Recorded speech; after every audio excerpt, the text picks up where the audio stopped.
நமது ஜெபம் டிவியில் உயிருள்ள கிறிஸ்துவை வெளிப்படுத்துதல். ஒருவன் மெய்யானதான ஒரு ஓய்வுக்குள் பிரவேசிக்கிறான் என்று சொன்னால், பிதாவாகிய தேவன் அந்த ஓய்வு நாளைக்கும் தேவையான எல்லாவற்றையும் മുന്നതാകവേ നമ്മുടെ കരത്തിൽ കൊടുക്കുകയാർ என்பதுதான் மெய்யான உண்மை. ഒരുക്കിയിട്ടാണ്, സൃഷ്ടിച്ചിട്ടാണ് ദൈവം സ്വസ്ഥതയിലേക്ക് പ്രവേശിച്ചത്. Christ Generation Ministries presents Revealing the Living Christ every Saturday at 8 p.m. Don't miss it on Jebam TV.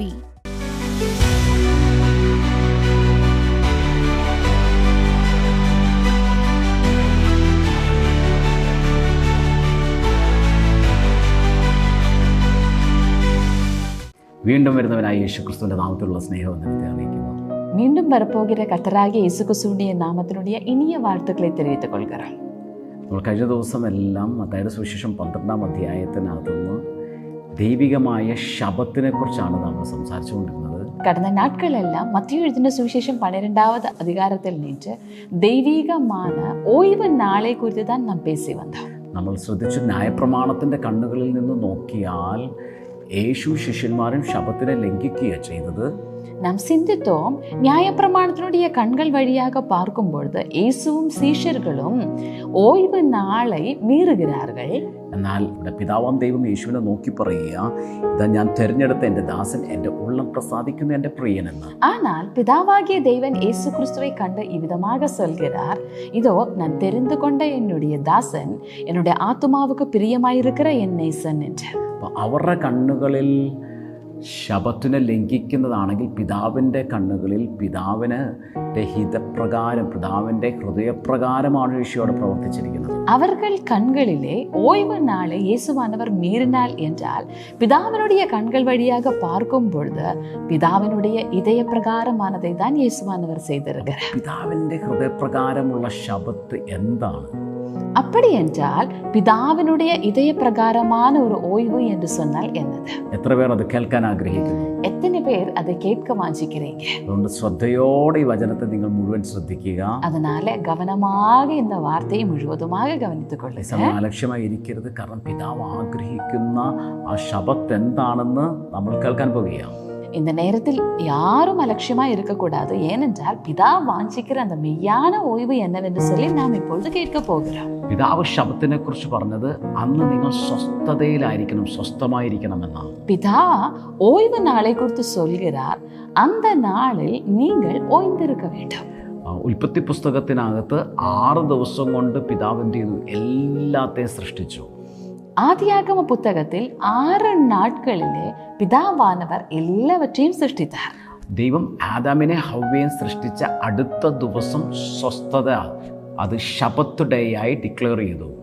தேவன் ஆதாம் ஏவாளை படைத்ததனுடைய அடுத்த நாள் அது ஓய்வு நாளாக அறிக்கையிடுகிறார். അപ്പം ആദത്തെയും ഹവ്വയും സൃഷ്ടിക്കുന്നത് മുന്നമേ ദൈവം നമുക്ക് വേണ്ടുന്ന സകലത്തെയും സൃഷ്ടിച്ചിട്ട് മനുഷ്യനെ സൃഷ്ടിച്ച അടുത്ത ദിവസം ദൈവം വിശുദ്ധ സ്വസ്ഥതയിലേക്ക് പ്രവേശിക്കുക ചെയ്തത്.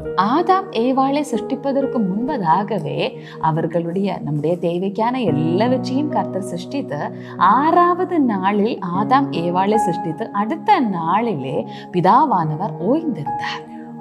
ദൈവം ആദാമിനോടും ഹവ്വയോടും സംസാരിക്കാൻ ഏദൻ തോട്ടത്തിൽ ഇറങ്ങി വരുവാൻ തുടങ്ങി. தேவன் ஆதாம் ஏவாளோடு கூட பேசும்படியாக ஏதேன் தோட்டத்திலே இறங்கி வர ஆரம்பித்தார். പിതാവാം ദൈവത്തോട് കൂടെ ആ സാന്നിധ്യത്തിൽ ആ സ്വസ്ഥത അനുഭവിക്കുന്നവരായിരുന്നു. அவர் பிதாவாகிய தேவனோடு இணைந்து அந்த பிரசன்னத்தில் அந்த ஓய்விலே இருந்தார்கள். ദൈവം സ്വസ്ഥതയിലേക്ക് പ്രവേശിച്ചപ്പോൾ ആദം ഹവ്വയും ആ സ്വസ്ഥതയെ അനുഭവിക്കുന്നവരായിരുന്നു. கர்த்தர் அந்த ஓய்வுக்குள் பிரவேசித்த போது கர்த்தரோடு இணைந்து ஆதாம் ஏவாள் இவர்களும் அந்த ஓய்வுக்குள்ளேயே அமர்ந்திருந்தார்கள். തുടക്കത്തിലെ ഞാൻ നിങ്ങളെ നോക്കി പറഞ്ഞു, ഒരു ദൈവികമായ സ്വസ്ഥത നിങ്ങളുടെ ഭവനത്തിൽ അനുഭവിക്കുന്നവരായി നിങ്ങൾ മാറട്ടെ. இன்றைக்கு துவக்கத்திலேயே உங்களை பார்த்து நாங்கள் சொல்கிறோம், தெய்வீகமான ஒரு ஓய்வு உங்களுடைய வாழ்க்கையில் நீங்கள் அனுபவிக்கிறவர்களாய் இருக்க கடவுள். ആദാമിനും ഹവ്വയ്ക്കും വേണ്ടുന്ന സകലത്തെയും, സകല ജീവജാലങ്ങൾക്കും വേണ്ടുന്നതും ദൈവം ഒരുക്കി വെച്ചിട്ടാണ് ദൈവ സ്വസ്ഥതയിലേക്ക് പ്രവേശിച്ചത്. ஆதாம் ஏவாளுக்கு தேவையானது சகல ஜீவன்களுக்கும் தேவையான எல்லாவற்றையும் சிருஷ்டித்ததுக்கு பின்பாகத்தான் பிதாவாகிய தேவன் ஒரு ஓய்விலே இருந்தார் என்று சொல்லி മനുഷ്യനെ സൃഷ്ടിക്കുന്നതിന് മുന്നമേ തന്നെ മനുഷ്യന് വേണ്ടുന്ന സകലത്തെയും സൃഷ്ടിച്ചിട്ടാണ് പിതാവാം ദൈവം സ്വസ്ഥതയിലേക്ക് പ്രവേശിച്ചത്. மனுஷனை சிருஷ்டிப்பதற்கு முன்பதாகவே அவனுக்கு தேவையான எல்லாவற்றையும் சிருஷ்டித்ததற்கு பிறகாகத்தான் கர்த்தர் இந்த ஓய்விலே அமர்ந்தார்.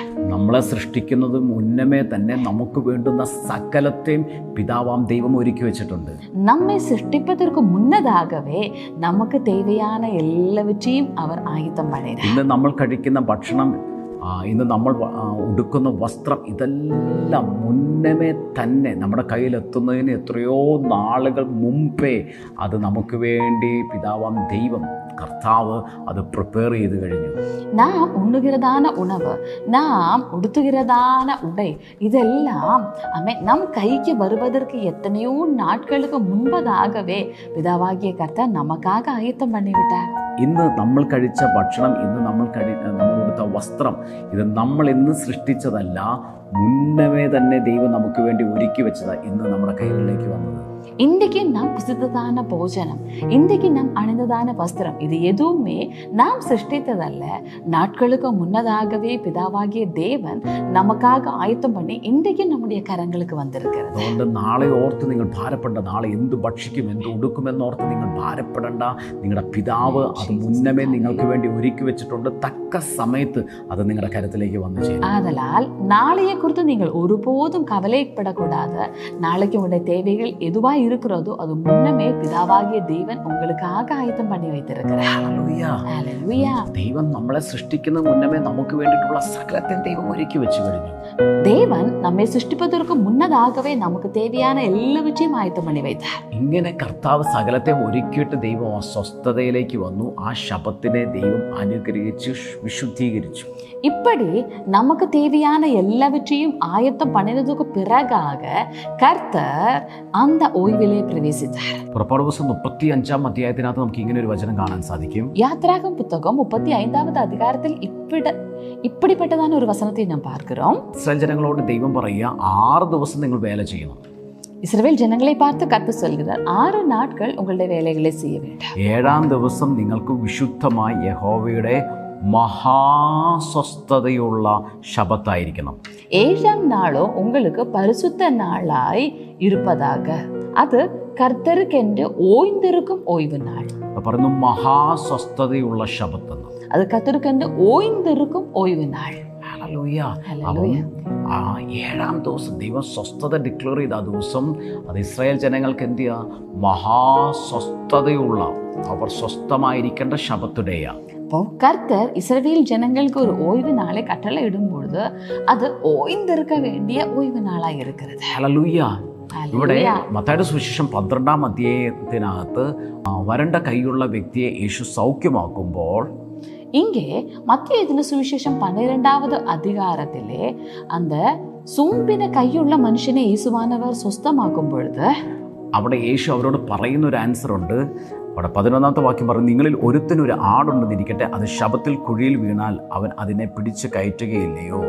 എന്നാൽ മനുഷ്യൻ ആടിനേക്കാൾ എത്ര വിശേഷതയുള്ളവൻ, ആകയാൽ ശബത്തിൽ നന്മ ചെയ്യുന്നത് വിഹിതം തന്നെ എന്ന് പറഞ്ഞു. உங்களில் ஒருவனுக்கு ஒரு ஆடு இருந்தால் அது குழியிலே விழுந்தால் நீங்கள் அதை தூக்கி விட மாட்டீர்களோ? ஒரு ஆட்டை பார்க்கிலும் ஒரு மனுஷன் எவ்வளவு விசேஷித்தவன். ஆகையால் ஓய்வு நாளிலே நன்மை செய்வது அது அனுமதிக்கத்தக்கது என்று യേശുവാനവർ சொல்கிறார். ഇതുപോലെ തന്നെ ലൂക്കോസിന്റെ സുവിശേഷം 13ആം അധ്യായത്തിനകത്ത് നമുക്കൊരു വചനം കാണാൻ സാധിക്കും. ഇതുപോലവേ ലൂക്കാ ഇതിന്റെ സുവിശേഷം 13வது அதிகாரத்திலேயும் ഒരു വചനത്തെ നാം பார்க்கிறோம். അവിടെ ശബത്ത് നാളിൽ യേശു പള്ളിയിൽ പ്രസംഗിച്ചു കൊണ്ടിരുന്ന സമയത്ത്, വചനത്തെ ഉപദേശിച്ചു കൊണ്ടിരുന്ന സമയം, അവിടെ 18 സംവത്സരമായി രോഗാത്മാവ് ബാധിച്ചിട്ട് ഒട്ടും നിവരുവാൻ കഴിയാത്ത കൂനിയായ ഒരു സ്ത്രീ ഉണ്ടായിരുന്നു. அங்கே இயேசுவானவர் சுவிசேஷம் பிரசங்கம் பண்ணி கொண்டிருக்கையில் அந்த ஆலயத்தில் 18 ஆண்டுகளாக கூனியாக இருந்த ஒரு ஸ்திரீயானவள் இருந்தாள் என்று சொல்லி பார்க்கிறோம். യേശു ആ സ്ത്രീയെ കണ്ടിട്ട് അടുക്കൽ വിളിച്ചു. ആ സ്ത്രീയെ, നിന്റെ രോഗബന്ധനം അഴിഞ്ഞിരിക്കുന്നു എന്ന് പറഞ്ഞ് അവളുടെ മേൽ കൈവച്ചു. അവൾ ക്ഷണത്തിൽ സൗഖ്യമായി നിവർന്നു നിന്നു എന്ന് നമുക്ക് കാണുവാൻ സാധിക്കുന്നു. அங்கே இயேசு அவளை கண்டு தம்மிடத்தில் அழைத்து ஸ்திரீயே உன் பலவீனத்தை நின்று விடுதலையாக்கப்படுவாய் என்று சொல்லி அவள் மேல் தமது கைகளை வைத்தார். உடனே அவள் நிமிர்ந்து தேவனை மகிமைப்படுத்தினார் சொல்லி യേശു ശബത്തിൽ ഒരു സ്ത്രീയെ സൗഖ്യമാക്കിയതുകൊണ്ട്, ഒരു വ്യക്തിയെ സൗഖ്യമാക്കിയതുകൊണ്ട് പള്ളിപ്രമാണി നീരസപ്പെട്ടിട്ട് പറഞ്ഞു, 6 ദിവസം നിങ്ങൾക്ക് വേല ചെയ്യാനുണ്ടല്ലോ. ஆமென். அப்பொழுது இயேசு அந்த ஓய்வு நாளிலே இந்த ஸ்திரீயை சொஸ்தமாக்கினதினால் அந்த ஆலயத்தினுடைய அதிகாரியான தலைவனாயிருக்கிற மனுஷன் மீதி 6 நாட்கள் உங்களுக்கு வேலை செய்கிறதுக்காக இருக்கிறது என்று சொல்கிறார். യേശു അവരോട് മറുപടി പറയുന്നത് എങ്ങനെയാ? இயேசு அவர்களுக்கு பதில் சொல்வது இதுதான். കപടഭക്തിക്കാരെ, നിങ്ങളിൽ ഓരോരുത്തരും ശബത്തിൽ തൻ്റെ കാളയോ കഴുതയോ തൊട്ടിയിൽ നിന്ന് അഴിച്ചു കൊണ്ടുപോയി വെള്ളം കുടിപ്പിക്കുന്നില്ലയോ? എന്നാൽ സാത്താൻ 18 സംവത്സരമായി ബന്ധിച്ചിരുന്ന അബ്രഹാമിന്റെ മകളായ ഇവളെ ശബത്ത് നാളിൽ ഈ ബന്ധനം അഴിച്ചു വിടേണ്ടതല്ലയോ എന്ന് ഉത്തരം പറഞ്ഞു. மாயக்காரனே, உங்களில் எவனும் ஓய்வு நாளில் தன் கழுதையாவது தன் எருதையாவது தொழுவத்தில் இருந்து அவிழ்த்து கொண்டு போய் அதற்கு தண்ணீர் காட்டுகிறது இல்லையா என்று சொல்கிறார். இது போலவே சாத்தான் 18 வருஷமாக கட்டி வைத்திருந்த இந்த ஸ்திரீயை கட்டவிழ்க்க வேண்டியதல்லவா என்று இயேசுவானவர் சொல்கிறார். ഹല്ലേലൂയ. ആമേൻ. നേരത്തെ നമ്മൾ കണ്ടു, ഒരു മനുഷ്യനൊരു ആടുണ്ടെന്നിരിക്കട്ടെ, അത് കുഴിയിൽ വീണാൽ ശബത്ത് ഡേ അതിനെ നമ്മൾ സ്വതന്ത്രമാക്കത്തില്ലയോ? முதலாவது நாம் பார்த்தோம், ஒருவனுக்கு ஒரு ஆடு இருந்தால் அது ஒரு குழியிலே விழுந்தால் அதை ஓய்வு நாள் ஆனாலும் அதை விடுதலையாக்க மாட்டோமா? ഹല്ലേലൂയ. പിതാവ് ആഗ്രഹിക്കുന്ന സ്വസ്ഥത എന്ന് പറയുന്നത് പ്രതികൂലത്തിലോ രോഗത്തിലോ കിടന്ന് ഒരു കൽപ്പനയായി അനുഭവിക്കാൻ വേണ്ടിയിട്ടുള്ള സ്വസ്ഥതയല്ല. அப்பொழுது பிதாவானவர் வாஞ்சிக்கிற மெய்யான ஓய்வு நாள் என்று சொன்னால் ஒரு பலவீனத்திலேயோ பிரயாசத்திலேயோ பிரச்சனையோ சிக்குண்டு ന്യായപ്രമാണ പ്രകാരமாக ഒരു ഓய்വിൽ ഇരുപ്പതല്ല.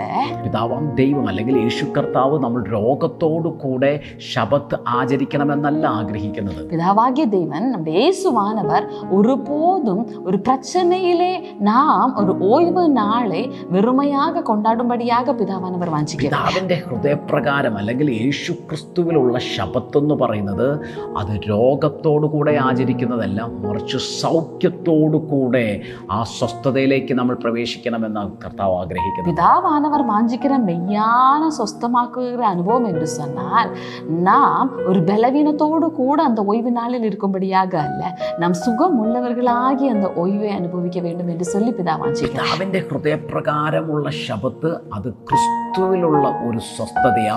അത് രോഗത്തോടു കൂടിയല്ല, അത് സൗഖ്യത്തോടു കൂടെ ആചരിക്കുന്ന ഒരു ശബത്തത്രേ. பிதா வாஞ்சிக்கிற மெய்யான ஓய்வு நாள் என்று சொல்வது அது கர்த்தராகிய இயேசு கிறிஸ்துவுக்குள் இருக்கிற மெய்யான ஓய்வு. அந்த நாளில் நாம் சுகமாகி அந்த ஓய்வில் இருக்கும்படியாக அவர் வாஞ்சிக்கிறார். ലൂക്കോസിന്റെ സുവിശേഷം 13-ാം അധ്യായത്തിനകത്ത് കാണുന്നു, 18 സംവത്സരമായി പിശാച് ബന്ധിക്കപ്പെട്ടിരിക്കുന്ന അബ്രഹാമിന്റെ സന്തതിയായ ഇവളെ ശബത്ത് നാളിൽ സ്വതന്ത്രമാക്കേണ്ടതല്ലയോ? പിതാവ് ആഗ്രഹിക്കുന്ന ശബത്ത് എന്ന് പറയുന്നത് അത് ബന്ധനത്തിൽ നിന്ന് അനുഭവിക്കുന്നതല്ല, അത് യഥാർത്ഥ സ്വാതന്ത്ര്യത്തിൽ അനുഭവിക്കുന്ന ഒരു സ്വസ്ഥതയാണ്. அமேன். நாம் லூக்காயுவின் சுவிசேஷம் 13வது அதிகாரத்தில் பார்ப்பது போலவே 18 ஆண்டுகளாக சாத்தான் கட்டி வைத்திருந்த இந்த ஆபிரகாமினுடைய குமாரத்தியான இவளை இந்த கட்ட விட்டு விட வேண்டியதல்லவா என்று சொல்லி கேட்கும்போது பிதா வாஞ்சிக்கிற மெய்யான அந்த ஓய்வு என்று சொல்வது நாம் ஒரு கட்டுக்குள் இருக்கிற அனுபவம் அல்ல, அதற்கு மாறாக കട്ടിലിരുന്ന് വിടുതലയായി അനുഭവിക്കുന്നതാണ് ഒരു ഓയ്വ്. ബന്ധനത്തോടെ അല്ല പിതാവിന്റെ ഹൃദയപ്രകാരമുള്ള ആ ശബത്ത് നമ്മൾ ആചരിക്കേണ്ടത്. പിതാവിന്റെ ഹൃദയപ്രകാരമുള്ള ശബത്ത് എന്ന് പറയുന്നത് അത് വിടുതലോടെ, വിടുതൽ പ്രാപിച്ച് ആചരിക്കുന്ന ഒരു ശബത്തത്രേ. നാം കട്ടുകളോട് കൂടതാണ് അനുഭവത്തിൽ പോകുന്നതാണ് ഒരു ഓയ്വല്ല പിതാ വാഞ്ചിக்கிற ഓയ്വ്. மெய்யாகவே கட்டுகளில் இருந்து விடுதலையாகி അനുഭവിക്കുന്നതാണ് அந்த ഓയ്വ് தான் പിതാ വാഞ്ചിக்கிற மெய்யான ഓയ്വ്. നമ്മൾ പുറപ്പാട് പുസ്തകം 16-ാം അധ്യായത്തിനകത്ത് നമ്മൾ കണ്ടു, ഓരോ ദിവസവും ഓരോ ഓമർ മന്ന പെറുക്കിക്കൊണ്ടിരുന്നു. എന്നാൽ ശബത്തിന്റെ തലേ ദിവസം അവർ ഇരട്ടി പിതാവ് അവരുടെ കരത്തിലേക്ക് ഏൽപ്പിച്ചു, ഇരട്ടി ഏൽപ്പിച്ചു. അടുത്ത ദിവസം സ്വസ്ഥതയിൽ അവർ പെറുക്കുവാൻ പോകേണ്ട ആവശ്യമില്ല. മന്ന പെറുക്കാതെ ആ ശബത്തുടേക്കുള്ളതും കൂടെ പിതാവ് തലേ ദിവസം അവർക്ക് ഒരുക്കി കൊടുത്തു. யாத்திராகம புத்தகம் 16வது அதிகாரத்திலே அந்த இடத்தில் நாம் பார்த்தோம், ஓய்வு நாளுக்கு முன்பதான நாட்களிலே எல்லாம் பார்த்தோம் என்று சொன்னால் அவர்கள் ஒரு ஓமர் மன்னாதான் பெருக்க வேண்டும். ஆனால் ஓய்வு நாளுக்கு முந்தினதான நாளிலே அவர்கள் 2 ஓமர் எடுக்கும் பொழுது அது ஓய்வு நாளைக்கும் சேர்த்ததான ഒരു മന്നാവിനുடைய അനുഭവം എന്ന് சொல்லி നാം பார்க்கிறோம். പിതാവ് ഒരുവനെ സ്വസ്ഥതയിലേക്ക് പ്രവേശിപ്പിച്ചാൽ ആ സ്വസ്ഥത ദിവസം അവൻ അനുഭവിക്കേണ്ട, അവൻ ഭക്ഷിക്കേണ്ടതെല്ലാം പിതാവാം ദൈവം മുന്നമേ അവന് ഒരുക്കി കൊടുത്തിട്ടാണ് അവനെ സ്വസ്ഥതയിലേക്ക് നടത്തുന്നത്. அப்பொழுது ஒருவன் மெய்யானதான ஒரு ஓய்வுக்குள் பிரவேசிக்கிறான் என்று சொன்னால் பிதாவாகிய தேவன் அந்த ஓய்வு நாளைக்கும் தேவையான எல்லாவற்றையும் முன்னதாகவே அவனுடைய கருத்தில் கொடுக்கிறார் என்பதுதான் மெய்யான உண்மை. ദൈവം സ്വസ്ഥതയിലേക്ക് പ്രവേശിക്കുന്നതിന് മുമ്പ്, മനുഷ്യനെ സൃഷ്ടിക്കുന്നതിന് മുമ്പ് അവന് വേണ്ടുന്നുള്ള സകലത്തെയും ഒരുക്കിയിട്ടാണ്, സൃഷ്ടിച്ചിട്ടാണ് ദൈവം സ്വസ്ഥതയിലേക്ക് പ്രവേശിച്ചത്. പിതാവാകിയ தேவன் ஓய்வு நாளில் ஓய்வெடுப்பதற்கு முன்னதாகவே மனுஷனை சிருஷ்டித்து அவனுக்கு தேவையான எல்லாவற்றையும் ஆயத்தம் பண்ணிதான் அவர் அந்த ஓய்வினுடைய അനുഭവத்துக்குள் വந்தார். ഇതുപോലെ തന്നെ ഇസ്രായേൽ ജനങ്ങൾക്ക് അവരുടെ ആ ശബത്തുടേക്ക് വേണ്ടുന്ന മന്ന തലേ ദിവസം തന്നെ പിതാവാം ദൈവം പൊഴിച്ചു കൊടുത്തു. ആ മന്ന കൊടുത്ത് ആ മന്ന അവരുടെ കരത്തിൽ ഏൽപ്പിച്ചിട്ടാണ് ശബത്തുടയിലേക്ക് അവരെ അയക്കുന്നത്. ഇതുപോലവേ ഇസ്രായേൽ ജനങ്ങളുടെ പ്രയാണത്തിൽ എല്ലാമേ പിതാവാകിയ தேவன் ஓய்வு நாளைக்கும் தேவையான மன்னாவே அதற்கு முந்தின நாளே இவர்கள் கையில் கொடுத்துதான் இவர்களை அடுத்ததான ஒரு ஓய்வு நாளுக்குள் பிரவேசிக்க பண்ணுகிறார். പിതാവാം ദൈവം ആഗ്രഹിക്കുന്ന ശബത്ത് നെക്സ്റ്റ് ഡേ ശൂന്യതയോട് കൂടെയല്ല ഇവർ അനുഭവിക്കേണ്ടത്.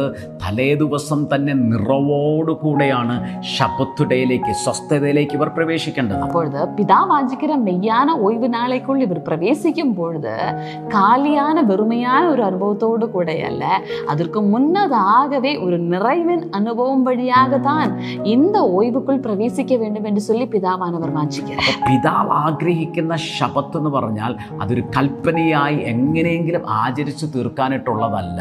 ബന്ധിക്കപ്പെട്ടവൻ സ്വതന്ത്രനാകണം, രോഗിയായിട്ടുള്ളവൻ സൗഖ്യമാകണം, ശൂന്യതയുള്ളവൻ നിറവനുഭവിക്കണം. ആ പരിപൂർണമായിട്ടുള്ള വിടുതലിലൂടെ, പരിപൂർണ നിറവോട് വേണം ഓരോ വ്യക്തിയും പിതാവ് ആഗ്രഹിക്കുന്ന ആ മഹാസ്വസ്ഥത അനുഭവിക്കുവാൻ. അപ്പോൾ പിതാവാകിയ தேவன் வாஞ்சிக்கிற மெய்யான ஓய்வினுடைய அனுபவம் என்று சொன்னால் அது வெறுமையான ஒரு கொண்டாட்டம் அல்ல, மாறாக பலவீனத்தில் இருக்கிறவன் சுகம் அடைந்து, கட்டுக்குள் இருக்கிறவன் விடுதலை அடைந்து, வெறுமையான அனுபவத்தில், காலியான அனுபவத்தில் இருக்கிறவன் நிறைவினுடைய அனுபவத்தில், இப்படி எல்லா எல்லைகளிலேயும் ஒரு நிறைவினுடைய அனுபவத்தில் ஒருவன் ஓய்ந்திருக்க வேண்டும் என்பதுதான் பிதா வாஞ்சிக்கிற மெய்யான ஓய்வு என்று சொல்வது.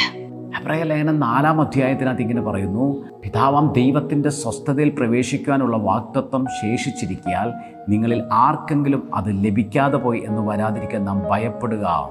எபிரேயர் நிருபம் 4வது அதிகாரம் இவ்விதமாக சொல்கிறது, அந்தபடியே அவருடைய இளைப்பாறுதலில் பிரவேசிப்பதற்கு ஏதுவான வாக்குத்தத்தம் நமக்கு உண்டாயிருக்க உங்களில் ஒருவனும் அதை அடையாமல் பின்வாங்கி போனவனாக காணப்படாதபடிக்கு பயந்திருக்க கடவோம்.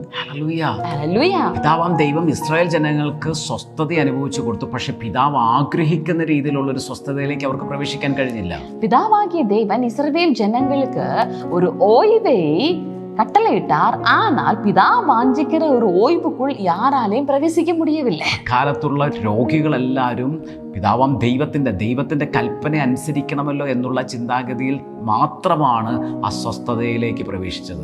அந்த காலத்தினுடைய ஜனங்கள் எல்லாருமே தான் ஒரு நோயாளியாக இருந்தாலும் கர்த்தர் கட்டளையிட்டதான அந்த ஒரு ஓய்வை, கட்டளைக்கு கீழ்ப்படிய வேண்டுமே என்னதான் ஒரு மனப்பான்மையோடு கூட தான் அவர்கள் இந்த ஓய்விலே பிரவேசித்தார்கள். ബന്ധിക്കപ്പെട്ടവർ ബന്ധനത്തിലൂടെ തന്നെ ആ സ്വസ്ഥതയുടെ ദിവസം കഴിച്ചുകൂട്ടി. கட்டப்பட்டவர்கள் கட்டப்பட்டவர்களாகவே அந்த ஓய்வு நாளிலே இருந்தார்கள். ശൂന്യമായിട്ടുള്ളവർ ആ ശൂന്യതയിൽ തന്നെ ആ സ്വസ്ഥതയുടെ നാൾക്കൾ കഴിച്ചുകൂട്ടി. வெறுமையாக இருந்தவர்கள் அந்த வெறுமையினுடைய அனுபவத்திலேயே அந்த ஓய்வு நாளிலே இருந்தார்கள். പക്ഷെ ദൈവം ആഗ്രഹിക്കുന്ന രീതിയിലുള്ള ഒരു യഥാർത്ഥ ആ ഗ്രേറ്റ് ശബത്തിനെ അവർക്ക് അനുഭവിക്കാൻ കഴിഞ്ഞില്ല. ஆனால் பிதாவாகிய தேவன் மெய்யாகவே வாஞ்சித்த அந்த மகா மேன்மையான ஓய்வை ஒருவனாலும் பெற்றுக்கொள்ள முடியவில்லை. പക്ഷെ ഇവിടെ വചനം പറയുക, ഇന്നും അങ്ങനെ ഒരു സ്വസ്ഥതയുടെ വാഗ്ദത്തം ശേഷിച്ചിരിക്കയാൽ, ஆனால் இங்கே வார்த்தை சொல்கிறது இந்த காலத்திலேயும் அப்படி ஒரு ஓய்வினுடைய ஒரு வாக்குத்தத்தம் இருப்பதினாலே നിങ്ങളിൽ ആർക്കെങ്കിലും അത് ലഭിക്കാതെ പോയി എന്ന് വരാതിരിക്കുവാൻ നാം ഭയപ്പെടുക എന്ന് വചനം പറയുന്നു. உங்களில் ஒருவனும் அதை அடையாமல் பின்வாங்கி போனவனாக காணாதபடிக்கு பயப்படத்தக்கதா இருப்போம் என்று சொல்லி. ഹല്ലേലൂയ. ഹല്ലേലൂയ. ദൈവഹിത പ്രകാരമുള്ള ഒരു ശബത്ത് പിതാവാം ദൈവം നിങ്ങൾക്ക് തുറന്നു തരികയാണ്. இன்றைக்கு தேவனுடைய சித்த பிரகாரமான ஒரு ஓய்வை பிதாவானவர் உங்களுக்கு திறந்து தருகிறார். ഇസ്രായേൽ ജനങ്ങൾക്ക് ആഴ്ചയിൽ ഒരു ദിവസമാണ് അവർ ശബത്ത്, അവർ സ്വസ്ഥത എന്ന് പറയുന്നത്. இஸ்ரவேல் ஜனங்களுக்கு வாரத்துக்கு ஒரு நாள் தான் அவருடைய ஓய்வு என்று சொல்வது. അവർ ആ ഹൃദയം അറിയാതെ ആ ദിവസം എങ്ങനെയോ ചെലവഴിച്ചു ആ ദിവസത്തെ കഴിച്ചു കൂട്ടുകയായിരുന്നു. அவர்கள் தகப்பனுடைய இதயத்தை அறியாமல் எப்படியோ அந்த ஒரே ஓய்வு நாளை அப்படியே நடத்தி விடுகிறார். എന്നാൽ നമ്മുടെ ശബത്ത്, നമ്മളുടെ സ്വസ്ഥത എന്ന് പറയുന്നത് വാരത്തിന്റെ വാഴ്ചയുടെ ഒരു ദിവസമല്ല, അതൊരു വ്യക്തിയത്രേ. ആ വ്യക്തിയുടെ പേരത്രേ നസ്രയനായ യേശു ക്രിസ്തു. ஆனால் பிதாவான தேவன் நமக்கு வைத்திருக்கிற அந்த ஓய்வு என்று சொல்வது அது ஏதாவது ஒரு நாள் அல்ல, அது ஒரு நபர். அந்த நபருடைய பெயர் தான் கர்த்தராகிய இயேசுவானவர். നമ്മുടെ സ്വസ്ഥത ഇൻ ക്രൈസ്റ്റിലുള്ള അനുഭവം ദൈവമക്കളെ. நம்முடைய ஓய்வு என்று சொல்வது அது கிறிஸ்து இயேசுவுக்கு உட்பட்டதான ஒரு விசேஷித்த அனுபவம். ശബത്ത് നാളിൽ യേശു പള്ളിയിൽ ഉപദേശിച്ചു കൊണ്ടിരുന്നപ്പോൾ അവിടെ 18 വർഷമായി കൂനിയായിട്ടുള്ളൊരു സ്ത്രീയെ കണ്ടു. യേശു അവളെ വിളിച്ച് സൗഖ്യമാക്കുകയാണ്. இயேசு ஆலயத்தில் உபதேசம் பண்ணி கொண்டு இருக்கும் பொழுது அங்கே 18 வருஷமாக கூனியாக இருந்த ஸ்திரீயை தம்முடைய அருகாமையில் அழைத்து அவளை സ്വസ്ഥമാക്കുകയാണ്. യേശു പറയും, ഇന്ന് എൻ്റെ പിതാവാം ദൈവം സ്വസ്ഥത നൽകിയ ദിവസമാ. ഇന്ന് നീ ബന്ധിക്കപ്പെട്ട് ഇരിക്കാൻ അനുവാദമില്ല, ഇന്ന് ബന്ധിക്കപ്പെട്ടിരിക്കാൻ കഴിയത്തില്ല. നീ സ്വസ്ഥയായേ പറ്റത്തുള്ളൂ, നീ വിടുതലായേ പറ്റത്തുള്ളൂ. இயேசுவானவர் அந்த ஓய்வு நாளை பார்த்து சொல்கிறார், இது பிதாவானவர் தந்திருக்கிற ஓய்வினுடைய நாள். இந்த நாளில் மெய்யாகவே நீ സ്വസ്ഥമാകിதான் ആക வேண்டும் என்று சொல்லி അവളെ വിടുതലയാക്കുകയാണ്. ഇതുപോലെ ക്രിസ്തുവിലുള്ള ഒരു സ്വസ്ഥതയിലേക്ക് ദൈവം നിങ്ങളെ വിളിച്ചിരിക്കുന്നത്. ഇതുപോലവേ ക്രിസ്തു യേശുவுக்கு ഉட்பட்டதான ഒരു ഇളയപാർதலுக்குள்ளே தான் அவர் നമ്മെ അழைத்திருக்கிறார். സ്വസ്ഥതയിലേക്ക് നീ പ്രവേശിക്കുമ്പോൾ തന്നെ നീ രോഗത്തോടു കൂടെ സ്വസ്ഥത അനുഭവിക്കണമെന്നല്ല, നീ ബന്ധിക്കപ്പെട്ടവനായി സ്വസ്ഥത അനുഭവിക്കണമെന്നല്ല, നീ ശൂന്യനായി സ്വസ്ഥത അനുഭവിക്കണമെന്നല്ല, ദരിദ്രനായി സ്വസ്ഥത അനുഭവിക്കണമെന്നല്ല, നീ പരിപൂർണ വിടുതലായി ഈ സ്വസ്ഥതയിൽ പ്രവേശിക്കണമെന്നും സ്വസ്ഥതയെ അനുഭവിക്കണമെന്ന് കർത്താവ് ആഗ്രഹിക്കുന്നത്. ആമേൻ. ഇതുപോലവേ നാം വെറുമயான அனுபவத்தில் இருந்து கொண்டு ஒரு ஓய்வை கொண்டாட வேண்டும் என்றல்ல, பலவீனத்தோடு கூடயோ பிரச்சனையோடு கூடயோ கட்டப்பட்டவர்கள் ஆகவோ ஒரு ஓய்வில் இருக்க வேண்டும் என்று அல்ல பிதா வாஞ்சிப்பது. மெய்யாகவே கட்டவிழ்க்கப்பட்டு சுகம் பெற்றுக்கொண்டு மெய்யான விடுதலையான ஓய்வை அனுபவிக்க வேண்டும் என்று சொல்லிதான் பிதா வாஞ்சிக்கிறார். ക്രിസ്തുവിലേക്ക് പ്രവേശിക്കുമ്പോൾ തന്നെ നീ ഒരു വലിയ സ്വസ്ഥതയിലേക്ക് ദൈവ പൈതലെ പ്രവേശിക്കുന്നത്. இந்த கிறிஸ்து இயேசுவுக்குள் நீங்கள் பிரவேசிக்கும் பொழுதே மெய்யான ஓய்வினுடைய அனுபவத்திலே தான் நீங்க பிரவேசிக்கிறீர்கள். യേശു കർത്താവിനെ രക്ഷകനും നാഥനുമായി സ്വീകരിച്ചു നിങ്ങൾ രക്ഷിക്കപ്പെട്ട അനുഭവത്തിലായിരിക്കാം. യേശു ക്രിസ്തുവെ രക്ഷകരും കർത്തരുமாக ஏற்றுக்கொண்டு ஒரு ரட்சிப்பினுடைய அனுபவத்தில் நீங்க இருக்கலாம். എന്നാൽ എത്ര പേർ ഇൻ ക്രൈസ്റ്റിൽ ക്രിസ്തുവിലുള്ള സ്വസ്ഥതയിലേക്ക് എത്ര പേർ പ്രവേശിച്ചിട്ടുണ്ട്? ஆனால் எத்தனை பேர் இன் கிரைஸ்ட் கிறிஸ்து இயேசுவுக்கு உட்பட்டதான இந்த ஓய்வினுடைய அனுபவத்துக்குள் வந்திருக்கிறீங்க? ഇസ്രായേൽ ജനങ്ങൾക്ക് ആഴ്ചയിൽ ഒരിക്കലായിരുന്നു ശബത്ത്. എന്നാൽ നമ്മളെ ദൈവം വിളിച്ചിരിക്കുന്നത് ക്രിസ്തുവിലുള്ള എറ്റേണൽ ശബത്തിലേക്ക് ദൈവം നമ്മളെ വിളിച്ചിരിക്കുന്നത്. இஸ்ரவேல் ஜனங்களுக்கு வாரத்தில் ஒரு நாள் தான் ஓய்வு இருந்தது. ஆனால் பிதாவாகிய தேவன் நம்மை அழைத்திருப்பது நித்தியமான ஒரு ஓய்வினுடைய அனுபவத்தில். இயேசுவானவர் கல்வாரி சிலுவையிலே சொல்கிறார், இட் இஸ் finished, സകലമും நிறைவேறிட்டு என்று சொல்லி. യേശു കാൽവരി ക്രൂശിൽ പറയുക, സകലതും പൂർത്തിയായെന്ന്. அன்பானவர்களே, ஒருவேளை நம்முடைய சிந்தனையில் இப்படி ஒரு காரியம் வரலாம், நான் ஓய்ந்திருந்தால் எனக்காக யார் செயல்படுவார், என்னுடைய காரியங்களை எல்லாம் யார் எடுத்து செய்வார். இதனால தான் நம்ம அநேகம் நபர்களும் அதிகமாக சுயமாக உழைப்பது. നമുക്ക് എങ്ങനെ ഒരു ചിന്തയുണ്ട്, ഞാൻ സ്വസ്ഥതയിലേക്ക് പ്രവേശിച്ചാൽ, ഞാൻ സ്വസ്ഥനായിരുന്നാൽ ആരെനിക്ക് വേണ്ടി പ്രവർത്തിക്കും, ആരെന്നെ സഹായിക്കും? ഇതുകൊണ്ടാണ് നമുക്ക് പലപ്പോഴും സ്വസ്ഥനായിരിക്കാൻ സാധിക്കാത്തത്. ஆனால் இயேசுவானவர் கல்வாரி சிலுவையிலே இட் இஸ் finished அப்படின்னு சொல்லும் பொழுது பிதாவாகிய தேவன் எவ்விதமாக 6 நாட்கள் ஆதாம் ஏவாளுக்கு வேண்டியது எல்லாவற்றையும் ஆயத்தம் பண்ணினாரோ, യേശു കാൽവരി ക്രൂശിൽ ഇത് സകലതും പൂർത്തിയായി എന്ന് പറഞ്ഞതും പിതാവാം ദൈവം 6 ദിവസം മനുഷ്യർക്ക് വേണ്ടി സകലത്തെ ഒരുക്കിയതും இதுபோலவே இட் இஸ் ஃபினிஷ் என்று இயேசுவானவர் சொல்லும் பொழுது ஒரு மனுஷனுடைய வாழ்க்கையில் என்னெல்லாம் எல்லையில் அவனுக்கு ஓய்ந்திருக்க வேண்டிய எல்லாவற்றையும் இயேசுவானவர் கல்வாரி சிலுவையிலே ஆயத்தம் பண்ணினார். കാൽവരി ക്രൂശിൽ യേശു സകലതും പൂർത്തിയായി എന്ന് പറഞ്ഞപ്പോൾ തന്നെ ഒരു മനുഷ്യന്റെ സ്വസ്ഥതയ്ക്ക് വേണ്ടുന്ന സകലത്തെയും കർത്താവ് അവിടെ പ്രവർത്തിച്ചു കഴിഞ്ഞു. ஆமென். புதிய உடன்படிக்கை பிரகாரமாக ஓய்வு என்று சொல்வது விசேஷ விதமான ஒரு அனுபவம். പുതിയ നിയമപ്രകാരം സ്വസ്ഥത എന്ന് പറയുന്നത് അതൊരു വിശേഷതയുള്ള അനുഭവമാണ്.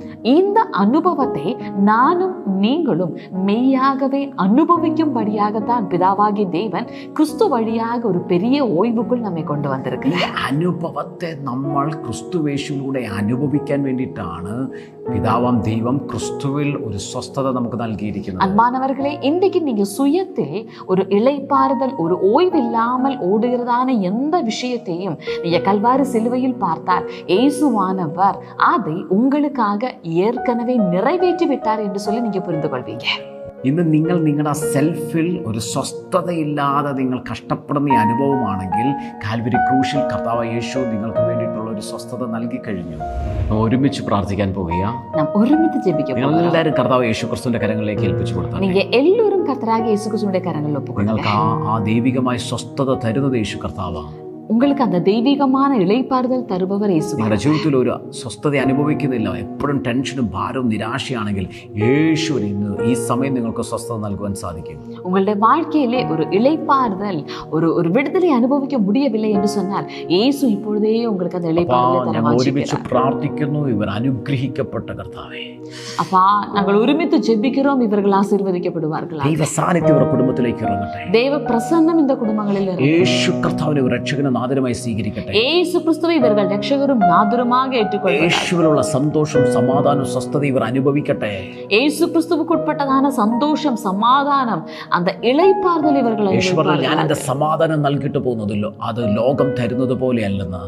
இயேசுவானவர் சொன்னாரே, நான் என் சமாதானத்தை உங்களுக்கு தருகிறேன், அது உலகம் தருவது போல அல்ல என்று. മാറാത്ത സമാധാനത്തെ, മാറ്റമില്ലാത്ത ദൈവിക സമാധാനത്തെ ഇവർ അനുഭവിക്കട്ടപ്പ. அந்த മാറാத മാറ്റമില്ലാത്തதான தெய்வீக സമാധാനത്തെ ഇവர்கள் അനുഭവിപ്പാர்களாக. ക്രിസ്തുവിലുള്ള സ്വസ്ഥത ഇവരുടെ അവസ്ഥയെ മാറ്റുന്നതാ കർത്താവേ. രോഗത്തെ സൗഖ്യമാക്കുന്നതാ, ബന്ധനത്തെ അഴിച്ചു ഇവരെ സ്വതന്ത്രമാക്കുന്നതാ, ശാപത്തിൽ നിന്ന് അനുഗ്രഹത്തിലേക്ക് ഇവരെ നടത്തുന്നതാ. ഇവരുടെ കുടുംബത്തിനകത്ത് അനുഭവിച്ചു തുടങ്ങട്ടപ്പ. கிறிஸ்து இயேசுவுக்குள் இருக்கிற இளைப்பாறுதல் என்று சொல்வது மெய்யாகவே பலவீனங்களிலிருந்து சுகமாவது, கட்டுண்ட அனுபவத்தில் நின்று விடுதலையாக்கப்படுவது, மெய்யாகவே எல்லா பார கலக்கங்களில் இருந்தும் விடுதலையாகுகிற அனுபவம், அது மெய்யாக இவர்களுடைய வாழ்க்கையில் வெளிப்படுவதாக. വിടുതലാട്ടെ. ഇവർ അനുഗ്രഹിക്കപ്പെട്ടവർ ആത്മീകമായി വർദ്ധിച്ചു വരട്ടെ. அப்பா, இவர்கள் மெய்யாகவே விடுதலையாகட்டும், இவர்கள் வர்த்திக்கப்படுவதாக, ஆவிக்குரிய வாழ்க்கையில் ஆசீர்வதிக்கப்படுவார்கள். കരങ്ങളിലേക്ക് ഏൽപ്പിക്കുന്നു. உடைய கரங்களில் ஒப்பு கொடுக்கிறோம். അത്ഭുതങ്ങൾ ഓരോ ജീവിതത്തിലും സംഭവിക്കും. அற்புதங்கள் ஒவ்வொரு வாழ்க்கையிலும் വിടുതലുകൾ நடப்பதாக. സംഭവിക്കട്ടെ. விடுதலைகள் நடப்பதாக. മഹത്വമെല്ലാം അങ്ങേക്ക് തരും. மகிமை எல்லாம் உமக்கு தருகிறோம். യേശു ക്രിസ്തുവിൻ നാമത്തിൽ. യേശു ക്രിസ്തുവിൻ നാമത്തിൽ. ആമേൻ. ഹല്ലേലൂയ. ഹല്ലേലൂയ. എല്ലാ ഞായറാഴ്ചയും രാവിലെ 10 മണിക്ക് ഗിൽഗാലിൽ നമ്മുടെ സൺഡേ വർഷിപ്പ് ഉണ്ട്. നിങ്ങൾ എല്ലാവരും അതിനകത്ത് പങ്കെടുക്കുക. നിങ്ങളുടെ ജീവിതത്തിൽ ഏറ്റവും വലിയ അനുഗ്രഹമായിരിക്കും. എല്ലാ ஞாயிற்றுக்கிழமையும் காலை 10 மணியிலிருந்து மூணார் போஸ்ட் ஆஃபீஸ்க்கு அருகாமையில் இருக்கிற கில்காலில் எங்களுடைய ஞாயிற்றுக்கிழமை ஆராதனை இருக்கிறது. நீங்கள் எல்லாரும் வாங்க. உங்களுடைய வாழ்க்கைக்கு அது நிச்சயமாக ஆசீர்வாதம். പ്രാർത്ഥനാ വിഷയം ഞങ്ങളെ വിളിച്ചറിയിക്കുക. ഞങ്ങൾ നിങ്ങൾക്ക് വേണ്ടി പ്രാർത്ഥിക്കുന്നതായിരിക്കും. உங்களுடைய ஜெப குறிப்புகள் எங்களுக்கு தெரியப்படுத்துங்க. நாங்கள் உங்களுக்காக ஜெபிப்போம். കർത്താവ് നിങ്ങളെ അനുഗ്രഹിക്കട്ടെ. God bless you. கர்த்தர் உங்களை ஆசீர்வதிப்பார். God bless you.